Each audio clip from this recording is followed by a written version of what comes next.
Assalamu alaikum wa rahmatullahi wa barakatuhu.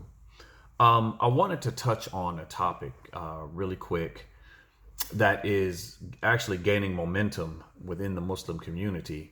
It is a hot button topic nationally due to the political climate, this presidential election, and some other events that have taken place in America within the last few years. And this is a topic that has been spoken on many times by many people, well qualified people.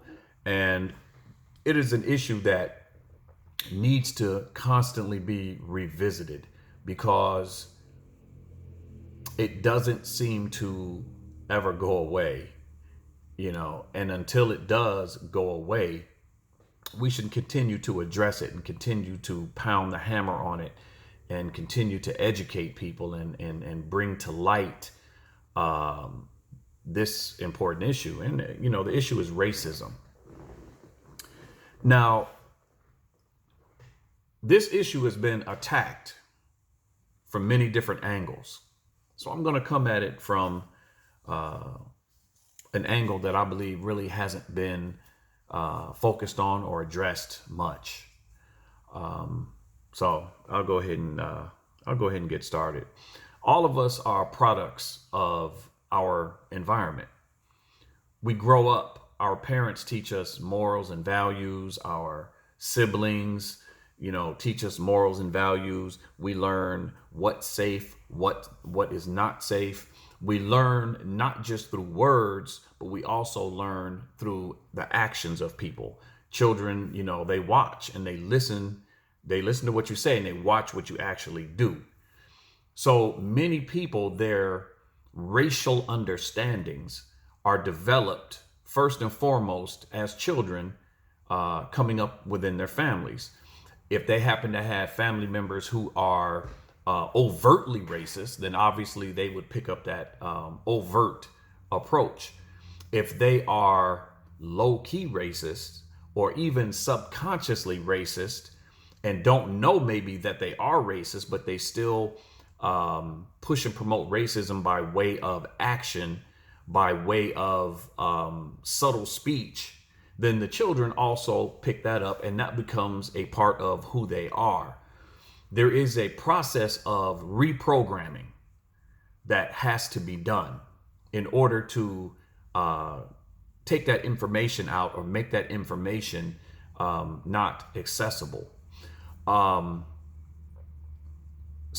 the first aspect of developing a racist or a white supremacist mentality is through your childhood, what you hear your parents say, how you see them react when people of color come around, how your brothers and sisters, how your cousins react when people of color come around. The other aspect of developing your racial identity as well as your perception of people of color is through social engineering. Now, I'm going to read for you the definition of social engineering. It's the use of centralized planning in an attempt to manage social change and regulate the future development and behavior of a society. So when we look at racism, when we look at white supremacy, we understand that it is the status quo, right? Whites in America are the dominant demographic. They're the dominant group in the society. So almost everything that they do, economically, educationally, law enforcement, and other than that, all speak to maintaining the status quo, which is them on top, everyone else underneath. Social imaging, when we talk about social engineering, a large part of social engineering is media, right? What you see, the images that you see, what's associated with what race, in the movies, on television, music videos, what you read in the newspaper, what you see in the magazines. children begin to develop associations based on what they see. Many children or many families have televisions in their home. So these images and ideas are planted in their brain through the television. Again, we're talking social engineering. You couple that with whatever subtleties or overt supremacist or racist ideas may be pushed and promoted within the home. You couple that, and that's where that white supremacist mentality or white supremacist superiority attitude comes from. It's developed. It's not innate. It's developed. When we talk about developing self-identity, right? There is a video that I watched during my undergraduate work, and I show it to my students as well. There's a video out there, I believe it was in the 70s. There was research done to show how children associate racial identity, what they associate good with, what they associate bad with. And in this video, they took several children, black children, white children, and some Hispanic children, and they put them in a room individually, not together, and they had their parents in another room watching the experiment unfold. And they had a black doll and a white doll, and they would ask a series of questions to the child. They asked the child, which doll, they asked the black child, which doll is the pretty doll? And they would choose the white doll. Which doll is the smart doll? They would choose the white doll. Now remember, these are children. We're talking about 7, 8, 9 years old, some less than that. Which doll is the good doll? They would choose the white doll. Which doll is and they would ask the questions sort of jumbled up. Which doll is the dirty doll? They would choose the black doll. Which doll is the bad doll or the not so smart doll, or, all of these negative, and they would almost always choose the black doll. And when asked why they chose the black doll, one little girl said, because she looks like me. Where did this child gain this inferiority complex? Where did it come from at such a young age? Were her parents telling her she was less than? Or is it something that she picked up through the television, through her interactions on the street, how she was treated? Where did she get this idea of inferiority because she's black? Likewise, they asked the white children these same questions, and expectedly, everything that was good they associated with themselves, and everything that was bad they almost associated with people of color. Again, this video, you can find it on YouTube if you type it in. It's I don't know the name of it off the top of my head, but it's an experiment done with children using dolls of different colors and asking these children how they perceive them. They would put characteristics and traits to them. So again, the question is, at such a young age, where do they get these ideas of who's good and who's bad based on color? There's a book that's out there called The Impacts of Racism on Capitalism. And I'm going to read a small excerpt from the book.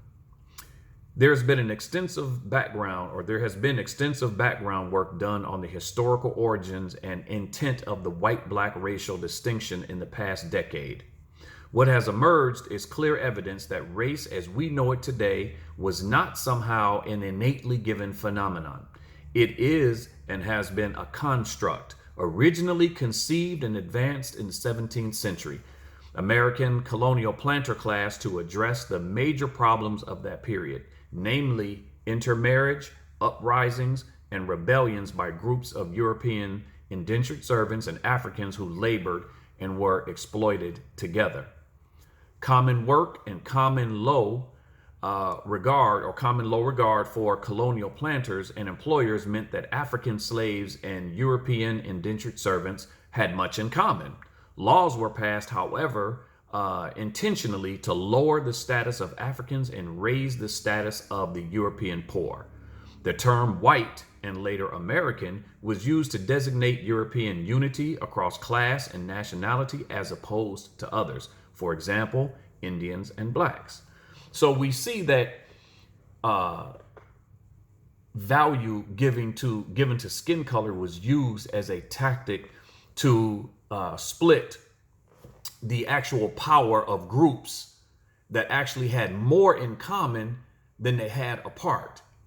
The ruling class knew and understood that the power was within the unity of the people, right? So they had to find a way to fragment that, to protect themselves, because the fear was these people will unify, come together, and then they'll take over and they'll have the numbers to do it. So race was used as a tool, as a divisive tool to separate groups that had more in common than they had apart. Now, let me bring this back around to Islam. Allah tells us in the Quran that he, and I'm going to paraphrase here, that he perfected or completed our religion for us. And he has given us Islam as our religion.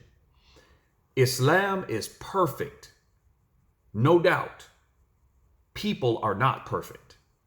So many times the dominant ideology, which is white supremacy, creeps its way into the ummah.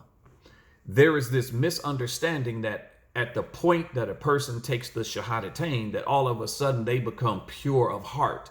They become everything that they have ever learned, everything that they have ever known that's negative is now wiped away because they become Muslim. And that's incorrect.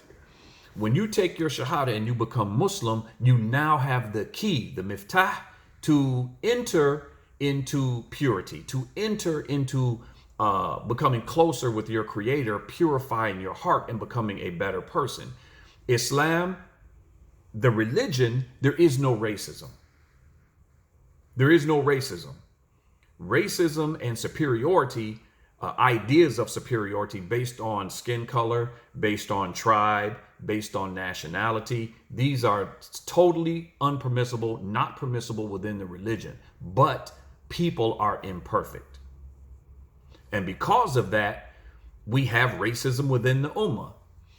Unfortunately, many times it's dismissed.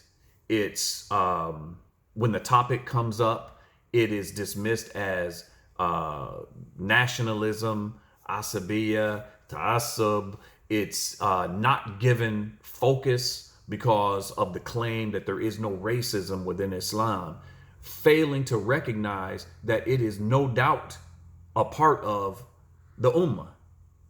So instead of addressing the issue as Muslims and making the situation better, we are dismissed and told to basically take a back seat.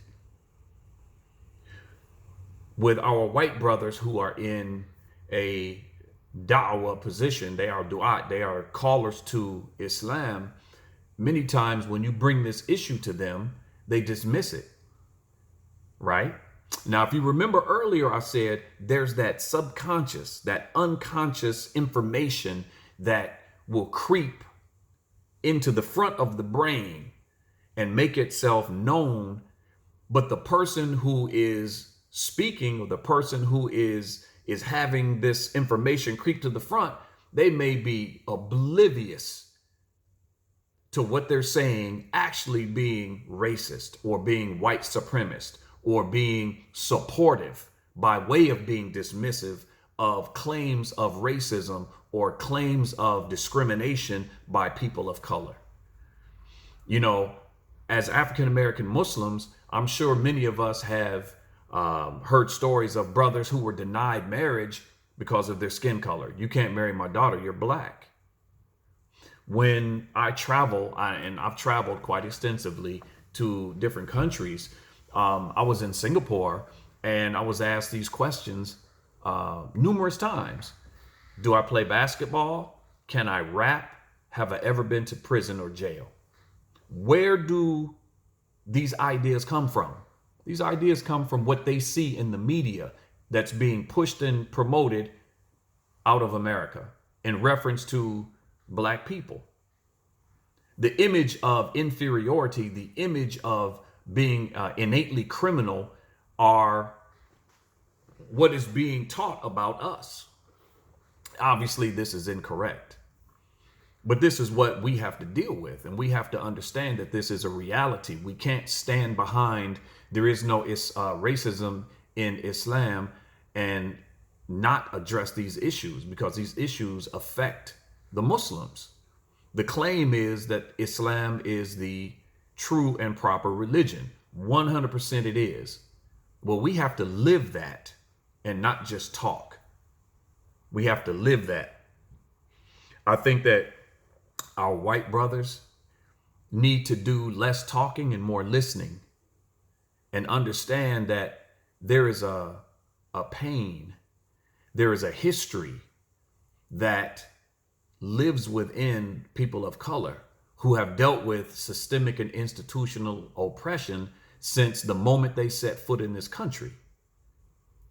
This idea of white supremacy is not just limited or relegated to America. It is a worldwide ideology that's being pushed upon almost all societies. White and anything associated with white is elevated to a level of superiority, right? Anything less than that is less than that, not as good. Almost can be considered persona non grata many times.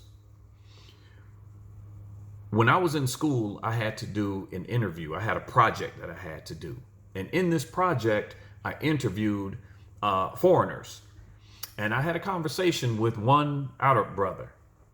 And I was asking him about his immigration and why he came to America. He was working on his PhD and his family, and bringing them over in the experience and whatnot. So as a part of the questioning phase of the interview, I asked him what race he was, and he says, "I'm white." I said, "You're white? Why do you think you're white?" He said, "Well, when I came to America and I was filling out my paperwork, the officer who was sitting with me while I filled out my paperwork told me to mark white. I'm white." He said, "You're not black, you're white." Why would they tell him that? Because, again, as a construct, race as a construct, or skin color as a construct, the value of the skin color, the closer you are to white, the better you are, right? Again, race being used as a divisive tool or tactic. He was obviously a person of color. He wasn't white. He was a brown-skinned Arab, but he was told he was white, because the last thing they want is unification, again, of people of color, let alone unification of the Ummah. That's the last thing they want. But in America, the unification of people who have more in common than they have apart is not not what they want, and that would jeopardize the status quo. Islam is the tool to purify the heart, to purify the mind, and to become a better person. If that tool is not utilized properly, then many times you will be the same person that you were pre-shahada. Pre-shahadatain, you're the same person. If I give you a plank of wood, I give you some nails, and I give you a hammer, and I say, okay, put that nail in the wood, and you turn the hammer around and use the handle, or you don't use the hammer at all, then that hammer, which is a tool, is worthless. It's not helping you. And that's the same thing with this religion. You have to use it. You have to take it to heart. You have to recognize the ills of the society. Racism existed during the time of the Prophet sallallahu alaihi wasallam. What was used to eradicate racism? What did the Prophet sallallahu alaihi wasallam say? He used the deen. He didn't use anything else. He used the deen. The deen is the key to fixing these societal ills. We as Muslims, we need to live what we say and not just talk. We have to live what we say. We have to have an attentive ear.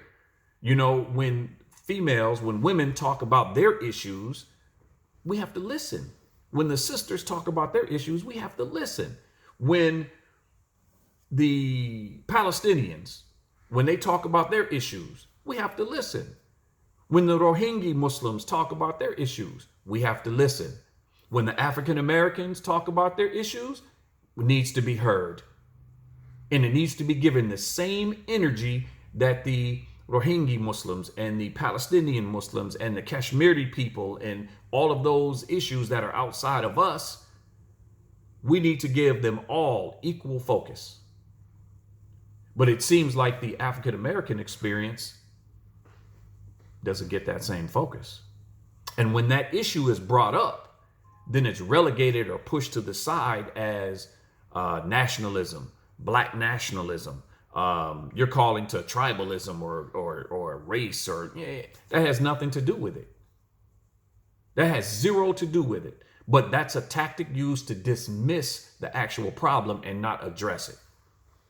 So I will leave that there. Hopefully, you find benefit in something that I've said. If you agree, please leave a comment. If you do not agree, please leave a comment. The purpose of this is not to argue and debate, but to bring to light the problem and to attack it from an angle that maybe hasn't been touched on too much. Many times,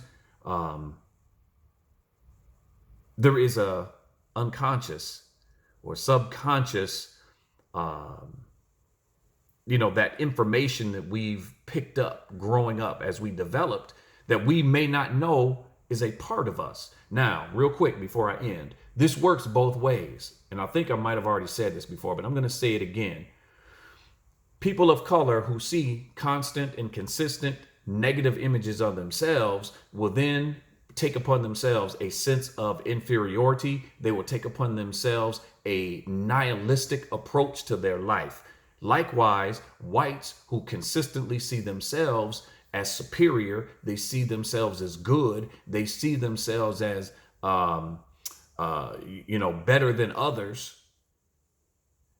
then they take upon themselves that air of superiority. And it's very hard to detect it if you don't even address the issue, if you don't look inside yourself, listen to what's being said, and then look inside yourself and say, do I have any of these traits? Do I have any of these beliefs? If you never do that, then the problem will never be fixed. Assalamu alaikum wa rahmatullahi wa barakatuh.